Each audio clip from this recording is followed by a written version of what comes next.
Kawila teacher. இருக்கிறது. அதற்காகத்தான் நான் அவரை நூல் அறிமுக உரைக்கு போட்டேன். ஒரு உணர்வு வந்தால் சொல்லணும், எல்லாருக்குமா துணி வராது சொல்றதுக்கு.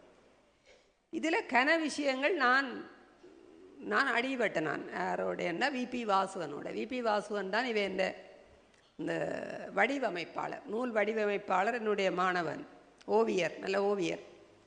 அவரோட பல விஷயங்கள் அடிபட்டு அவர் சிலது விடவே மாட்டேன்னுட்டார். என்னுடைய பிறந்த தேதி போட இல்லைன்னு அம்மா கேட்டா. அப்போ நான் வாசுவன்கிட்ட கேட்டேன், என்ன தம்பி பிறந்த தேதியை போட இல்லைன்னு? டீச்சர் அது போட வேணாம், ஏனண்டா 17 பார்த்தா இந்த சனமெல்லாம் கதைக்கும் 17 அதிர்ஷ்டமில்லாத இலக்கம், அக்கா நல்லா இருக்க மாட்டணும், அன்லக்கி நம்பர் எல்லாம் கதைப்பினோம். அது வேண்டாம், நீங்கள் 1950ஆம் ஆண்டு பிறந்தானா காணும் தானே பிரயணத்துக்கு 17ஆம் தேதி. நான் அப்படி இல்லை தம்பி, ஒரு ஆளருடைய பிறந்த தினம் தெரிய வேணும். இல்லை நான் போட மாட்டேன் இப்படி சொல்லுகிற மாணவர்கள். ஏனென்றா அவர் இப்போ உலகளாவிய புகழ்பெற்ற ஓவியர். அவற்றை வடிவமைத்தான் உது, அவற்றை வேலை தான் இந்த ரெட்ட பின்னல் படத்தை கூட அந்த முன்னுக்கு போடுது. நானண்டா இப்போதைய படம் தான் போடுவேன், என்ன விட்டால் என்னுடைய 75 வயசு படம் தான் போடும். வாசுவன் சொன்னார், இல்லையே நீங்கள் மகாஜனாவில் படிக்கல எப்படி இருந்த நீங்கள், அதான் எங்களுக்கு வேணும். இந்த நடுவில் ஒரு சாரி ஒன்று போட்டிருக்காரு, நீங்கள் திறந்து பார்த்தா தெரியும்.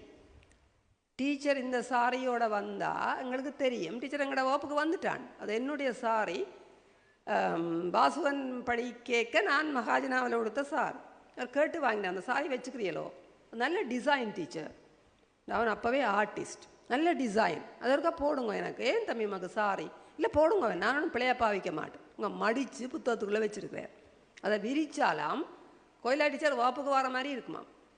இப்போ அவருடைய அந்த கற்பனை மிக அற்புதமாக, அது எனக்கு பிடிக்கும். இந்த 75ஆவது பக்கத்தில் நீங்கள் பாருங்க, பிஹெச் அண்ட் ஏ பெருசாக போட்டு ஜிஹெச்ன்னு நான் போட்டு அந்த பேஜையை பிளாங்காக விட்டு அதில் ஏதோ அச்சம் அடிக்க மறந்து வச்சு ஆக்கமாட்டேன் யாரும் நப்பினம். அப்படி இல்லை, இந்த 75ன்றதை அப்படித்தான் காட்டணுமா. ரெண்டு கணக்க விளையாட்டு அதுக்குள்ளே அவர் விட்டுருக்கிறார்.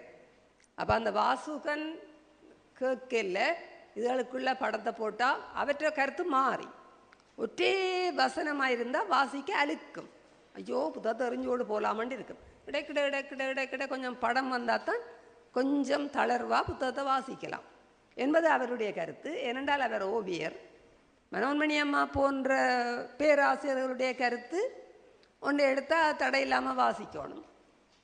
நான் அம்மா பக்கம், ஆனால் வாசனோட என்னால் வெற்றி கொள்ள முடியலை என்றதான் உண்மை என்பதை மட்டும், அது இங்கே வேறு யாரும் சொல்ல மாட்டேன்னு நினைக்கிறேன் என்ற வகையில்